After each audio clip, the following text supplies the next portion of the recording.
Praise the lord. వాక్య ధ్యానం. మరియు సహోదరులారా, నేను మీకు ప్రకటించిన సువార్తను మీకు తెలియపరచుచున్నాను. మీరు దాన్ని అంగీకరించి దాని యందే నిలిచి ఉన్నారు. మీ విశ్వాసము వ్యర్థమైతేనే కానీ నేను ఏ ఉపదేశ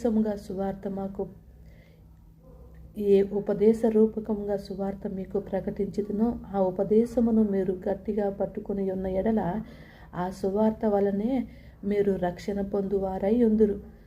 నాకు ఇవ్వబడిన ఉపదేశమును మొదట మీకు అప్పగించితిని. అదేమనగా, లేఖనముల ప్రకారము క్రీస్తు మన పాపముల నిమిత్తం మృతి పొందెను, సమాధి చేయబడిను, లేఖనముల ప్రకారం 3వ దినమున లేపబడెను. ఆయన కేఫాకును తరువాత 12 కనపడెను. అటు పిమ్మట 500 మందికి ఎక్కువైన సహోదరులకు ఒక సమయమందే కనపడెను. వీరిలో అనేకులు ఇప్పటి వరకు నిలిచియున్నారు, కొందరు నిద్రించిరి. తరువాత ఆయన యాకోబు